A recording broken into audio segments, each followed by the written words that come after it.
Okay, there we go. We're back. We're back, okay. Okay. So what was it like just coming home? Like, what was the biggest culture shock, the transition? How would you describe that? You know what? As opposed to a lot of people who say who were in Iraq or Afghanistan, it may have affected their driving when they're going through underpasses, or being in a combat area where you had missile attacks or something. It was pretty peaceful, but even still, Becky noticed that I didn't want to sit with my back to a door in a restaurant. There was a discomfort. So even now, she'll say, I said, no, I don't care where I sit. But for a while there, I just wanted to be aware of what was around me. And that was kind of a different thing too. But no, and then see, even though we had been married for 9 months, we hadn't been living together. So and she had always been single. So there was the sense of my coming back and being a soldier for 9 months and then integrating with her life, but also on the side, while I was away, major home rebuilding, and then we didn't realize that the bump I discovered while we were in Kosovo was breast cancer for her. So, dealing with, my mom had just died, major home renovation, then her feeling ill, and then became breast cancer. So she's fine now, but just all the stuff that you think coming home, all I have to do is just now figure out what clothes match and go to work, but then you have life gets in the way. Wow. What was the transition of like going from like a soldier to going to like more of an office job, or like a desk job? Well, my job though with the Guard almost, except for the deployment, was working at a desk, working with a computer, working in personnel. So the odd part was playing soldier. Even though I wore a uniform, I was always admin. So it was more the transition to becoming a soldier with an M16 than the transition to being, so my normal was working at a computer, So would you say you were like, how are you received by like your community or like the public when you came back? Because I know like when Vietnam happened, there were more riots, and then also I guess Iraq probably would have been going on at the same time. But when I came back in 2004, except for my hair, nobody could tell I was in the military. So, if I talked about it, people say, "Oh, thanks for your service."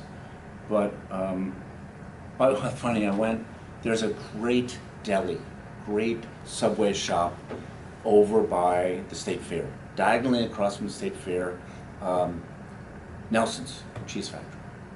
I walked in with my uniform, and they had the best cones.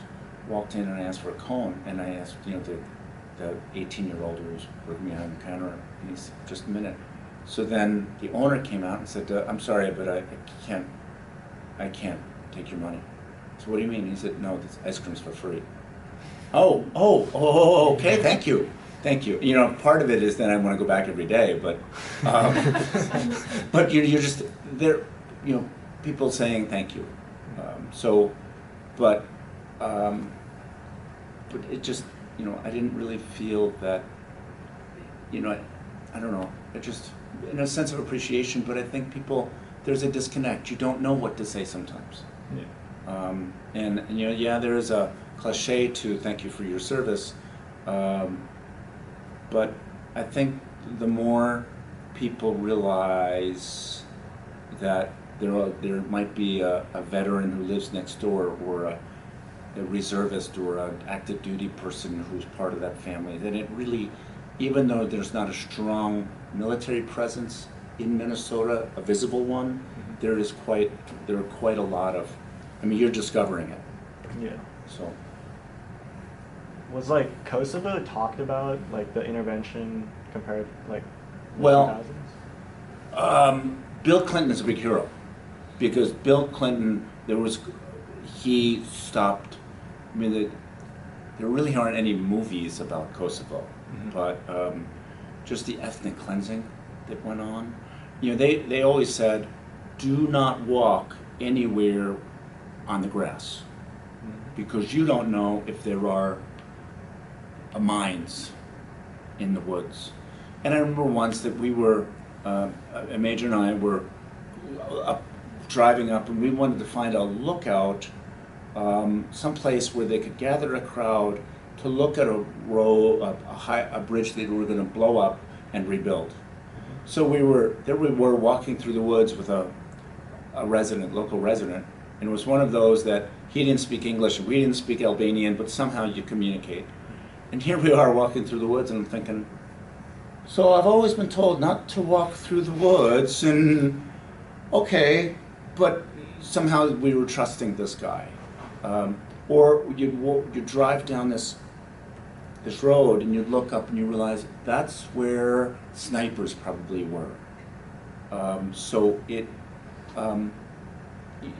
a sense, if you want to call them ghosts, you could tell that at one time, or this man we're talking to talked about how, you know, that when there was active fighting, you know, he kind of described it in a way that we understood. But they're living with their past, in a sense. I don't know how to say it through. Is there anything you missed from like being deployed that you don't have right now? Anything I missed? Yeah, like do you miss anything about military life compared to civilian life? Well, there are things that the people that I work with that we're just so used to doing, that we think of mission first. We think of just doing our job and it just has to be done, or you help one another because it just has to be done, and that's a military way of thinking. It's not about me. And then when I remember I tried teaching for a short time, and I realized that when you're dealing with 12-year-old kids, when you say, hey, let's do this, they don't all jump up and say, hey, great idea, let's do it together. There's just a sense of camaraderie when you work with vets. Aside from teaching, what else have you done, like, for a job after military service? Well, next year I'll retire, and I'll have 35 years as a federal employee, whether that was pretty much 18 years as a federal employee with the National Guard, because I worked during the week, and then that'll be about 17 years with Customs and Border Protection. So that's 35 years, and so my life before the Guard, to some degree, was kind of it was graduate school or this job or that job. So those little jobs that you guys now work that you'll never put on a resume when you get older. How do you think your service changed you as a person? Well, I think that's kind of related because you look beyond yourself. For instance, when I worked at MEPS, the Military Entrance Processing Station, where these recruiters have worked hard to help change a kid's life. You know, if you're 18 and you want money to go to Mankato State or St. Cloud or Normandale, and these recruiters know that these benefits will help somebody get through college. But you know that sometimes the little things you say to them make a difference, or you know they're scared about, because that's a big change. So you know that what you say sometimes matters, what you do matters, or I think sometimes it's you have to kind of put that fear away sometimes and go with it and trust. I mean, basic training is scary. And then you get there and you just know you have to play the game. Just one step at a time. You follow the rules. You just know that they're doing their job. Did you ever join a veterans organization? No, I never did. Never did? No. Oh. And then, if you ever could go back in time, would you tell your younger self to join the military? Oh yeah, absolutely, absolutely, yeah. Even without like the student debt. Because I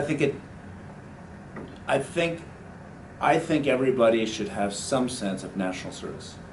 If it's in the military, if it's in something, if it's but some sense of national service.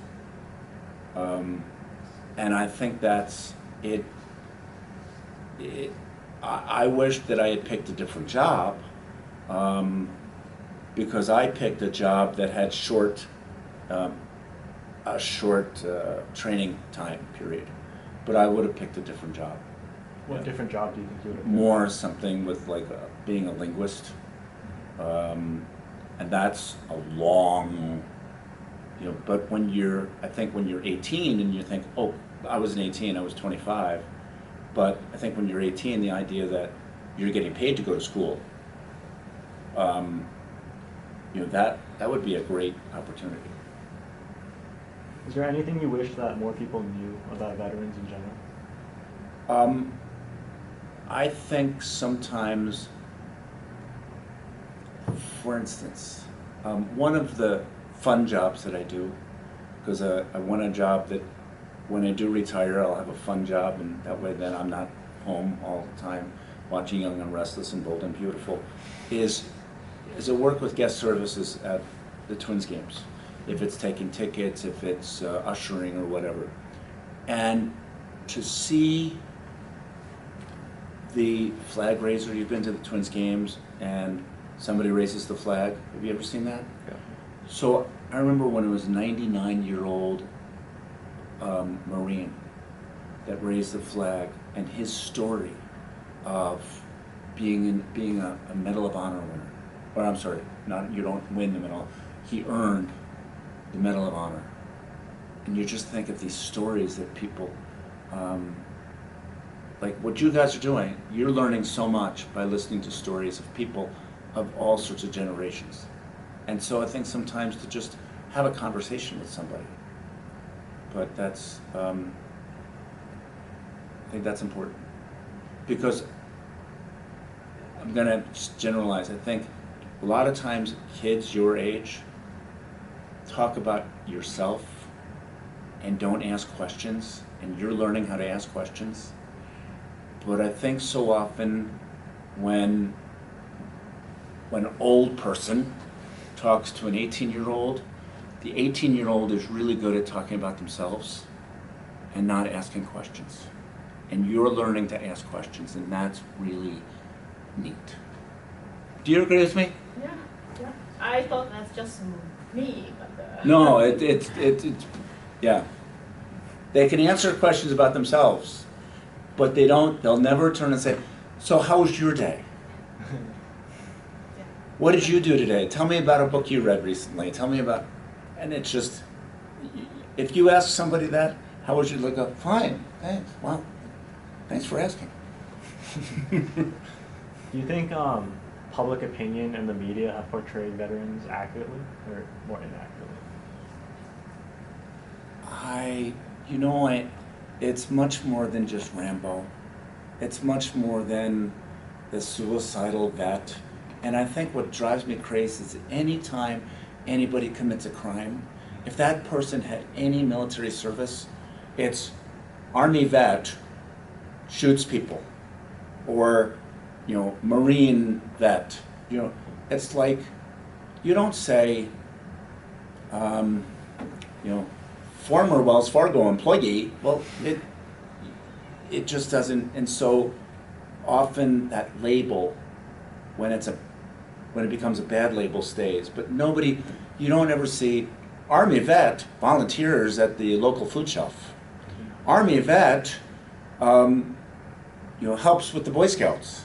you don't, or maybe you do because there is a strong military connection, but generally that Army vet is a label for bad things, not the good. So, final question, just what message do you think you'd like to leave to the people watching this interview? Just to listen to a vet's story. You know, I knew one of the things in the military is one of the most important programs right now is suicide prevention, and or PTSD, which is related to suicide, is sometimes people come back and they look like they got their stuff together, and they don't, and they're working on it, and there might be a loud sound, or you see that support dog, or you know, that you just can't tell how somebody is by how they're dressed and how they look, because we all have a story and you just don't know. Those are wise words. So, anything else? I think that's it for Okay. the interview specifically. Thank you for sharing your story. You're welcome. Thank So you. what have you guys learned about, how many people have you interviewed? I have watched Kevin, so I was the cameraman for Kevin one, and then I'm interviewing you. That's How many other people have you interviewed? I think it's just you for me. Okay. I'm not sure about Kevin. I think he might have done 2 or 3 more, maybe 4 or 5. Okay, and so what have you guys learned so far about when you've talked to these old guys? I think it's just really interesting listening to like different perspectives and then the generational gap between us, because we just like stay at home, try to get into college and whatnot. Like our concerns seem so much different than like your concerns and what your experiences were. It's like my main takeaway. I think one of the things that's different too is that, and I mentioned it, I think one of the things that's different is so much now is talks about diversity. Mm-hmm. But in the military, it's all in front of you. Now, of course, you have people that can't change their ways, but for the most part, you all wear the same uniform, you're all doing the same mission, and so those prejudices have to break away. Have to break away, or you can't. Like I said, if that person's this and that and this and that, you just have to look at the uniform. And really, overall, when I was in, we didn't talk about politics much, because we just simply tried to get along and do our job. So that's my opinion of it's political, but people don't talk it. They just focus on their job. So I think the unity part of the military is pretty interesting, because like at high school they can't even get people to stop stealing like soap dispensers off the wall, and like you're like, what is going on in these people's minds? And like, I don't know, just different experience. because you can't. I mean, you've heard the term barracks thief. I actually haven't. No. Barracks thief is if you're living with 30 guys in the barracks and somebody steals, that person, that's a barrack. They're not gonna. That person's gonna be ostracized. They'll be dealt with, but you just don't. You just don't. I mean, no. And I remember. I mean, this is going to generalize, but I remember when I was up at Camp Ripley, and you always have annual briefings, annual talks by the commander about what you can't do, can do. And I remember so well because she gave a briefing on sexual harassment. And this is 20 years ago, and I remember this so clearly. Even whatever, 25 years ago. She said, okay, you guys, we've all worked together. A lot of us have known one another for years. This is my speech on sexual harassment. Are you ready? Everybody listening? Don't. Do I have to say anything more? And I thought, though, that one word just stayed with us. You just don't. But also sexual harassment, alcoholism, suicide prevention. You just, yeah, people do stupid. So, any? John, you've just been sitting. You have any questions? No, I think all my questions have been answered. Okay, Ron cool. did a pretty good job. Nice. Cool. Great. What I like is that you had a conversation. You didn't, next question, next question, next question. So, it's, I think I only did like the highlighted ones for me. but no, I mean, you had it so it became a conversation. So, well, thanks, guys. It sounds Thank like you. a great project. It was nice meeting you. Yeah. Thank you for coming out. You're So welcome. what kind of national service